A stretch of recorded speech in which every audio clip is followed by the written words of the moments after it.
Welcome guys. आज की movie का नाम है द रिक्विन। इसकी शुरुआत में हमें एक कपल दिखाया जाता है जिसमें वाइफ का नाम जेलन होता है और हस्बैंड का नाम काइली। और ये दोनों अपनी वेकेशन मनाने के लिए वियतनाम आए हैं। यहाँ रहने के लिए इन्होंने एक लकड़ी का घर लिया था जो कि पूरा का पूरा समुद्र के ऊपर था। दरअसल कुछ टाइम पहले जेलन के बच्चे की मौत हो गई थी और इसीलिए ही उसे इस गम से बाहर निकालने के लिए ही काइली उसे इस ट्रिप पर लेकर आया था। काइली काफी केयरिंग हस्बैंड होता है और अगले दिन जब वो स्विमिंग करने के लिए समुद्र के अंदर जाते हैं तो काइली का पैर एक चट्टान से टकरा जाता है और उसके पैर से खून भी बह रहा था। ये देखकर जेलन को अपने बच्चे का टाइम याद आ जाता है जिस वक्त उसकी मौत हुई थी और वो अजीब तरीके से बिहेव करने लगती है। जेलन की ये हालत देखकर काइली उसे घर ले आता है। अब जब जेलन अपने घर में बैठी हुई थी तो उसे टीवी में दिखाई देता है कि रात को समुद्र में बहुत बड़ा तूफान आने वाला है, लेकिन वो इस बात को इग्नोर कर देती है। रात को जब ये दोनों सो रहे थे तो समुद्र से बड़ी बड़ी लहरें इनके घर से टकराना शुरू कर देती है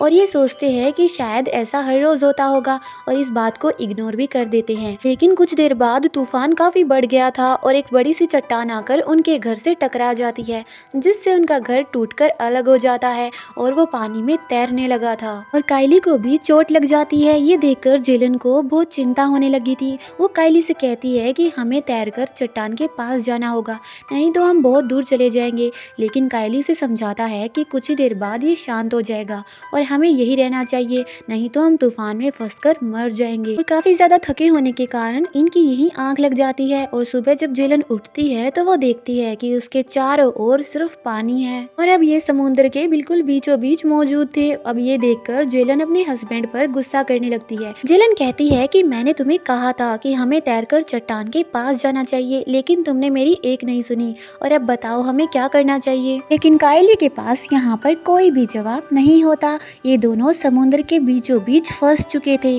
जहाँ से ना तो कोई इन्हें सुन सकता था और ना ही कोई इन्हें देख सकता था। लेकिन ये दोनों ये भी जानते थे कि इन्हें जल्द से जल्द कोई रास्ता ढूंढना होगा, नहीं तो ये दोनों यहाँ पर भूख और प्यास से मर जाएंगे। वही काइली के पैर पर बहुत गहरी चोट आई थी। वो जेलन से कहता है कि घर के नीचे पानी के बोतल्स का बैग है, तुम उसे जाकर ले आओ क्योंकि मेरे पैर में काफी दर्द हो रहा है और इसीलिए मैं स्विमिंग नहीं कर सकता। इतने गहरे पानी में स्विमिंग करते हुए जेलन काफी डर रही थी, लेकिन उसके हस्बैंड के लिए उसे जाना ही पड़ता है और उसे घर के नीचे कुछ बोतल्स मिलती हैं। वो इन्हें लेकर काइली को दे देती है। पानी पीकर काइली जेलन से कहता है कि तुम चिंता मत करो, कोई न कोई हमें ढूंढता हुआ यहाँ तक जरूर आएगा। वो उस पानी की बोतल को सूरज की ओर करता है ताकि उससे गर्मी पैदा होकर यहाँ पर आग लग सके, जिससे वो किसी को सिग्नल भेज सके कि वो दोनों यहाँ पर फंसे हुए हैं। लेकिन वो ऐसा करने में नाकामयाब रहते हैं और कुछ देर बाद जेलन को वहाँ पर एक हेलीकॉप्टर की आवाज आती है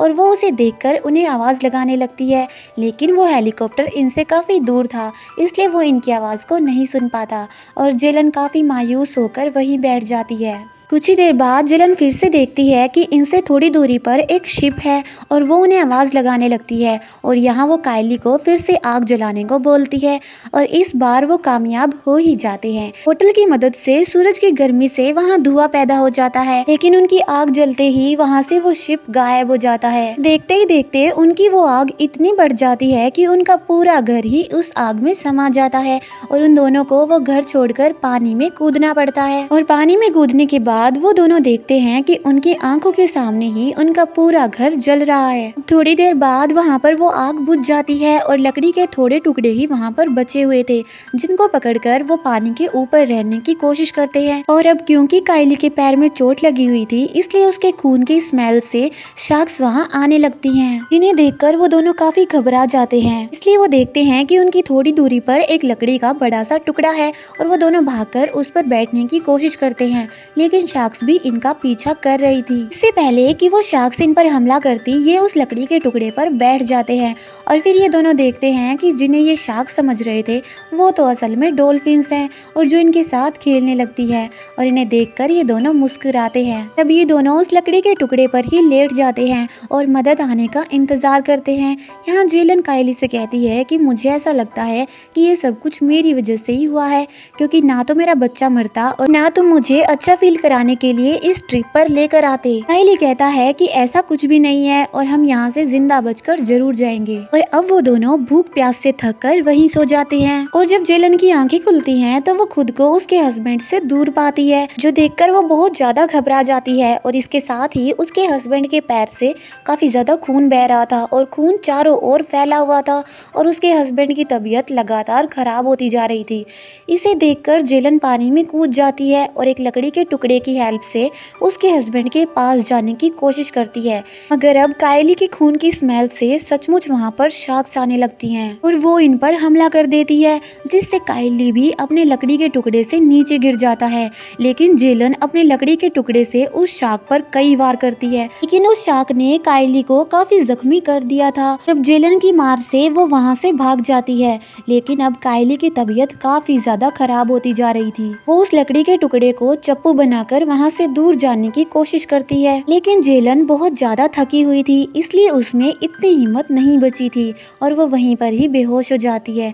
और जब उसकी आंखें खुलती हैं तो वो देखती है कि किनारा उनके पास ही है, इसलिए वो कायली को जगाने की भी कोशिश करती है, लेकिन अब उसके हस्बैंड की मौत हो चुकी थी, इसलिए जेलन के काफी कोशिशों के बाद भी वो नहीं जागता। जेलन भी अब ये समझ चुकी थी कि उसने कायली को खो दिया है और इस बात से वो इतनी दुखी हुई थी कि उसके हस्बैंड को गले लगाकर रोने लगती है, क्योंकि कुछ समय पहले ही उसने अपने बच्चे को खोया था और आज उसने अपने हस्बैंड को भी खो दिया। और इन सब के लिए वो खुद को जिम्मेदार ठहरा रही थी, क्योंकि ना तो वो डिप्रेशन में जाती और ना ही उसे खुश करने के लिए कायली उसे इस ट्रिप पर लेकर आता। जेलन अपने हस्बैंड को पकड़कर जोर जोर से रो रही थी और वो रोते रोते ही वहाँ पर बेहोश हो जाती है। फिर सुबह उसकी आंखें खुलती हैं तो वो देखती है कि कायली उसके आसपास नहीं है, क्योंकि समुद्र की बड़ी बड़ी लहरें उसे बहाकर अपने साथ समुद्र में ले गई थी और वहाँ पर बड़ी बड़ी शार्क्स भी थी। मगर शार्क्स की परवाह ना करते हुए जेलन अपने हस्बैंड को लाने के लिए उसके पास जाने लगती है, मगर इससे पहले कि वो वहाँ पहुँचती, शार्क्स वहाँ पहुँच जाती है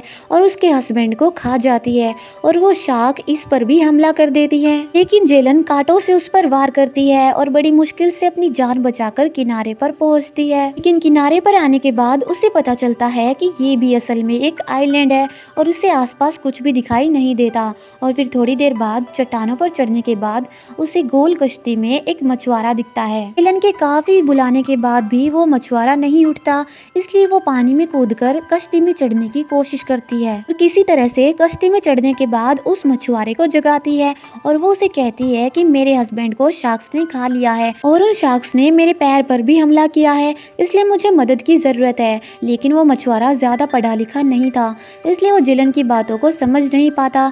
लेकिन जेलन बड़ी मुश्किल से उसे अपनी बातें इशारों में समझाती है, क्योंकि ये शख्स वियतनाम का था और ये इतना पढ़ा लिखा नहीं था, इसलिए इंग्लिश को नहीं समझ पाता। और वो जेलन के घावों को सील देता है और उसकी मरहम पट्टी कर देता है, लेकिन इससे जेलन को इतना दर्द होता है कि वो वहीं पर बेहोश हो जाती है। और अब वो मछुआरा मछली पकड़ने के लिए समुद्र के नीचे जाता है, लेकिन अब वो शार्क उस मछुआरे पर भी हमला कर देती है। समुद्र में हलचल होने के कारण जेलन उठती है और वो देखती है कि मछुआरे पर भी शार्क ने हमला किया है और वो उसे बचाने की कोशिश करती है, लेकिन वो उसके साथ ही समुद्र में गिर जाती है। लेकिन अब शार्क दोबारा से आकर इन दोनों पर ही हमला कर देती है, मगर जेलन किसी तरीके से कश्ती में चढ़ जाती है और वो उस मछुआरे को भी खींचने की कोशिश करती है, लेकिन एक बार फिर से वो शार्क उस पर हमला करती है और उसे अपने साथ ही ले जाती है। और ये देखकर जेलन को काफी दुख होता है और साथ ही उसे शार्क पर गुस्सा भी आता है। फिर अब वो देखती है कि उस कश्ती को वहीं पर रोकने के लिए समुद्र में एक ब्लेड को डाला गया है और वो उस ब्लेड को खींचकर वहां से जाने की कोशिश करती है। वो ब्लेड काफी भारी था और इससे पहले कि वो निकलता, शार्क वहाँ पर दोबारा से आने लगती है। लेकिन अब जेलन को कश्ती में एक कटर मिल जाता है, जिससे वो शार्क पर वार करती है और उसे बहुत ज्यादा जख्मी कर देती है, जिससे वो शार्क पानी में लौट जाती है। लेकिन वो शार्क कहाँ हार मानने वाली थी, वो फिर से जेलन पर हमला करती है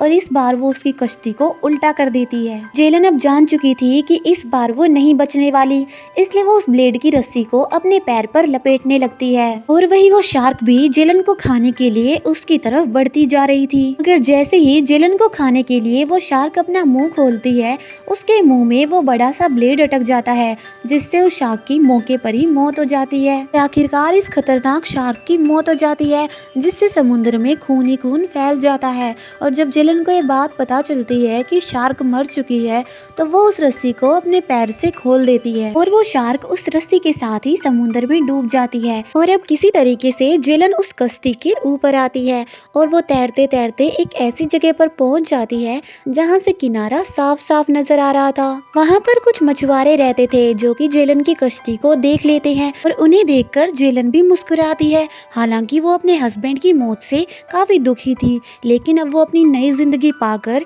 बहुत खुश होती है। लेकिन इन सब से उसने एक सबक तो जरूर लिया था कि चाहे कुछ भी हो जाए, इंसान को कभी भी हिम्मत नहीं हारनी चाहिए और जो इंसान अपनी मुसीबतों से लड़ता है, जिंदगी उसे एक और मौका जरूर देती है।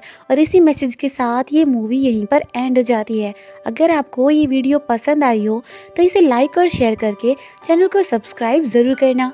मिलते हैं नेक्स्ट वीडियो में, तब तक के लिए bye bye and finally thank you for watching.